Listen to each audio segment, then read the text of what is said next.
Okay, hi. We have Stanley Atkins. Tell us a little bit about yourself. My name is Stanley Atkins II. I'm a United States military veteran. I served Operation Iraqi Freedom, Operation Enduring Freedom. I came home and went on to become a decorated firefighter paramedic in Clayton County. During my career as a paramedic, I became really ill and was forced out of my career. And through that, I started learning about alternative wellness and therapies and applying what I've learned to my community because I realized that we were the number one demographic that was going uneducated or miseducated in regards to healthcare. And during that process, I decided to take my experience from medicine and working at Emory in the fire department, and I applied it to the endocannabinoid system, which is cannabis. And now I travel and I do a lot of work in the cannabis space here in Georgia. I'm the Georgia chapter president of Minorities for Medical Marijuana. For those who don't know me on social media, I'm known as the Canamedic. Pretty much the first ever cannabis paramedic in North America, because most paramedics work for the fire department or for the ambulance company and they can't talk about it. Well, now that I'm out of that arena, I can talk about it, and I try to make sure that we engage. We want to educate everyone and teach people to embrace that healthcare is something that we need to discuss, whether it's physical health, sexual health, mental health, even spiritual health. These are things that we want to talk about, and I'm very thankful these ladies invited me out today. Yes. Okay, I'll kick off the questions. So, what is the relationship between cannabis and mental health? They have a direct correlation. You have to understand that this plant is natural in essence. And we know that most things that grow naturally aren't very harmful for you when it comes to seeking therapeutic means when you consume them. Cannabis allows us to process parts of our brain that normally go ignored. This goes all the way down from the diet and the water that we drink. Our third eyes, as they say, your pineal glands are calcified. Cannabis is one of the few, proteins in the world. The cannabinoids allow you to actually open that third eye. You ever medicate and get to thinking a little bit deeper than you've ever thought before? Like, wait a minute, I think I just figured it out. That's because you're accessing parts of your brain, or you're allowing them to access receptors in your brain that allow creative thought, free thought. And when it comes to cannabis and mental illness, there's a lot of stigmas that if you have any form of mental illness, you smoke a joint, you'll feel better. No, that is not true. And that is one of the stigmas that we do need to break, because there are some clinical conditions in which high amounts of THC exaggerate those conditions, because each person's body is different. It's like a snowflake. Same thing as your mental health. Everyone's different. Everyone has been different experiences in their lives. So when you employ cannabis with that, you do want to be mindful of what that condition may be, even undiagnosed conditions. You ever heard of, everybody's had that one friend that ate an edible and freaked out. Mm-hmm. Like, yes. I'm talking about, there's no bringing them back. I've been that friend. Yes, we need to take them to the Grady, girl. Take them to the Grady. I've been that friend. Yes. I ain't that friend no more, though. And that is because that was too much for that person. Although you can eat a tray of brownies and sit there and go to sleep, this person may eat a small amount, and it exaggerates the response in their body. But in regards to depression and things of that nature, I feel that cannabis is one of the best alternative therapies. There's a lot of stigma that it doesn't help. Let me tell you something. The only bad part about cannabis is getting arrested with it. That's pretty much it. You can take the worst day possible. Everything went wrong. I was about to lose my job. My dog died. My boyfriend left me. My girlfriend left me too. And you know what? You smoke a joint and you're like, it ain't that bad. You say fuck it. It's the fuck it drug. You know what? It ain't even that bad. I might watch Game of Thrones. So it is one of the best alternatives, in my opinion, in lieu of normal pharmaceutical intervention. You don't need a bunch of pills. Okay. I agree 1,000%, honestly. And I appreciate that, because a lot of people don't agree that cannabis is a medicine. They just smoke it and just think that they're just smoking their feelings away, rather than what smoking it can really actually take away within your body. So my next question is, what are the stigmas of mental health, and what are they specific to the Black community, if they differ? That's a really strong question. So when it comes to mental health, I think that I'll start with one mental health condition, and that is PTSD. And for people who don't know what that means, that stands for post-traumatic stress disorder. People automatically assume that in order to have this, you have to be a United States military veteran. It is not a veteran's disease. It is a people's disease. And in my personal opinion, I feel that every African American born and raised in the United States has some form of PTSD. And the reason for that is because if you grew up black in a black neighborhood, at some point in your life, you saw something or heard something that traumatized you. And to understand what PTSD is, it is when an event occurs, the person who was victim in that event or witnessed that event still has recurring flashbacks and memories of that event, even if it's smells or there's triggers for that event, 3 to 6 months after the event. I know people that are still upset about things that happened 12 years ago. And people try to say that they don't have, PTSD or anything of that nature. No, you don't have to go to be deployed. You were deployed to Southwest Atlanta every day of your life. And for women, sexual trauma. I've realized as a man, I was raised around talks about sexual trauma. My mother was always big on that. Talk about rape, talk about molestation, talk about it. Because that's a form of post-traumatic stress disorder. So please don't let anyone figure that it isn't. Domestic abuse, that's traumatic. If you were raised in a loving family and you had a bunch of brothers and sisters and, you and your sisters fought, but you'd never been hit by a man and a man strikes you, out of anger and frustration, that's traumatizing. Like, wait a minute, did he just... And now he's on top of you. Like, a lot of women, the reason they don't fight back initially is because they're in shock that I'm fighting. There's a man hitting me. Like, wait a minute, what is going on here? So we have to understand that with a specific disease, it's not specific to a certain demographic of people. Everyone is subject to mental illness, and not understanding that mental illness is real is a mental illness. When we say mental illness, we don't mean you're paranoid schizophrenic or you're bipolar. There are lots of them. Depression. Everyone in here has been depressed at some point, maybe even some point today. Yes. People have had suicidal thoughts. So please don't think that it makes you crazy or it makes you weak or it makes you soft. It actually makes you a stronger person to be able to talk about it. And when it comes to stigma specific to the black community, my African American brothers are the most affected and least represented when it comes to mental health. I do a lot of work in the public aspect. I go to community meeting, crime task force meetings where I sit down with Cobb County. I sit down with Spalding County. I sit with the police chiefs, the directors of training.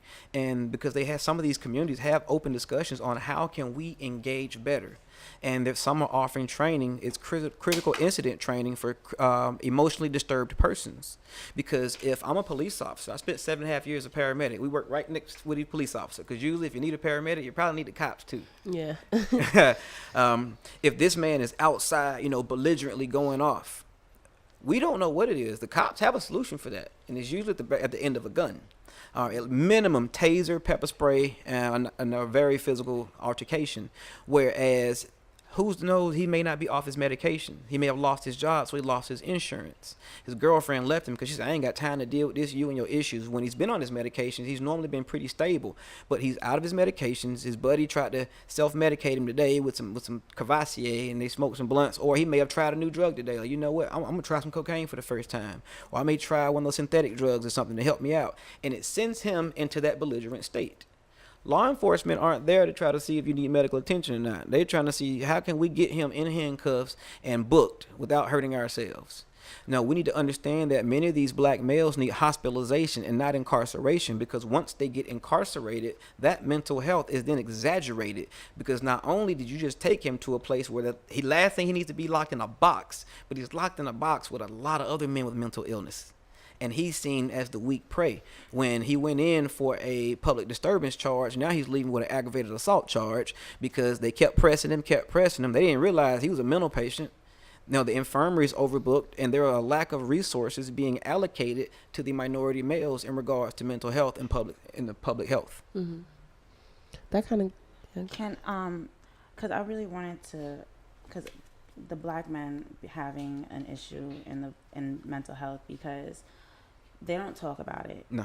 At all. And they're afraid of talking about it. And also it stems from their childhood, being told to be men and to suck it up and don't cry, don't express your emotions. So now that they're adults, even though you can't raise a man, but sometimes men need healing. You have a lot of events for women healing and stuff, but how can we get our black men to express themselves and to open up to say, I need help, and how do I find the help? Because that's one of the biggest problems. Even when we do find somebody that we end up loving, but they don't realize, we don't realize, and that man doesn't realize that he's hurt inside. So how do we see it, and how do we get them that help? That's really good. First and foremost, we have to look our brother. It starts with the man. I know everything runs through our queens, and without y'all's strength and your vibrations, we would be here today. We would not be able to do what we do. There's a woman that affected every man here at some point. They got him off his butt, or motivated him the right way. The first, we can start right now. What's your name? Chris. My name is Stanley. I want to tell you that I love you and that I'm here for you, and I'm glad that you're still here. I'm going to give you my number when we leave today, and if you have a problem and you feel overwhelmed, call me. I'm up all times, day and night, and I'll take your call, because I want you to know that even if it's a shoulder to cry on, hey, bro, you got one over here. And I want you to know that if you have a friend, pick one and tell him that same thing. Because tell him a weak man is not a man who doesn't cry, but a man who actually is afraid to cry. That's a natural. You cried as a baby. At some point, somebody turned that switch off and told you it's not okay to cry. It's okay. Now, I don't mean cry because you stumped your toe or because you can't find your phone charger. But there are events in which that emotion is invoked in us. And it's okay to express that, because it only creates toxic energy when you suppress that and keep it on the inside. Let it out, because I would much rather you have a scene like Boys in the Hood where you kind of punching in the air and yelling at me, man, I'm tired of this. Versus, that's a powerful scene. Yeah, versus taking it somewhere where the next dude to say something to me, man, I'm finna hit him with my pistol. There's somebody outside with probably within a mile radius right now looking for somebody to look at them wrong. So we can start by engaging and telling them it's okay to look a man in the eyes and tell him, I love you. I love you. You're a human being. You're a person. You're my brother. Because we have to break the stigma that it's weak. It's not weak. And every man isn't going to come on board. But if we reach one, he may have 5 sons and teach them. Exactly. Beautiful. That was beautiful. All right. That was beautiful. Because you don't hear a lot of men tell each other that you love Yeah. them. And you don't see a lot of men accept that. So we do need that. Yeah. And us women need to And do the that same too. thing. Yeah, I was going to say the same thing for just in general. Like, I try to check in and say, like, how you feeling? Hi, beautiful, or talk in that language. But I definitely could do more of, like, I love you and I care for you. I think one of the questions we have on the table is, like, how can I support you? How can I show up for you?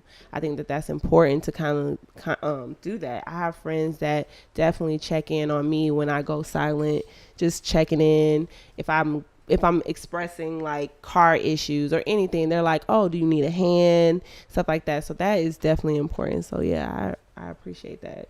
That's beautiful, because I'm going to say it, and I know they listening. My friends need to do better. Yeah, we Them should hoes challenge need to do our better. friends as well. Yes, absolutely.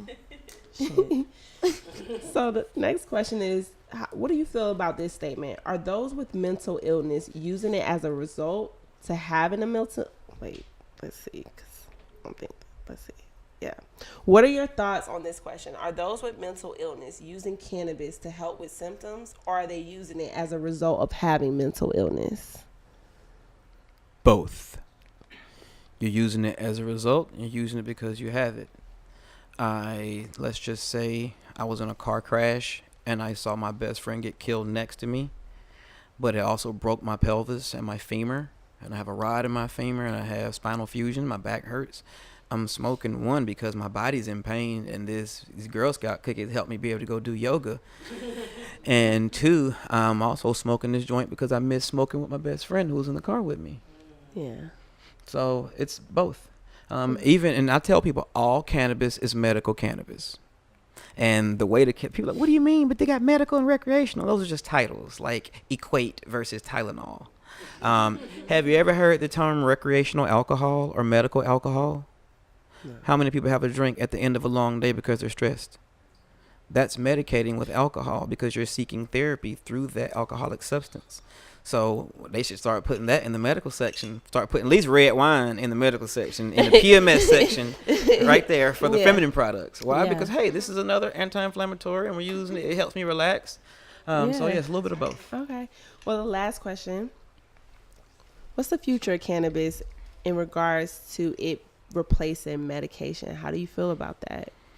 I feel very strongly about that. And when I read the questions that you sent over, it kind of hit one of my little lights. I was like, ding. I was like, that's a good question.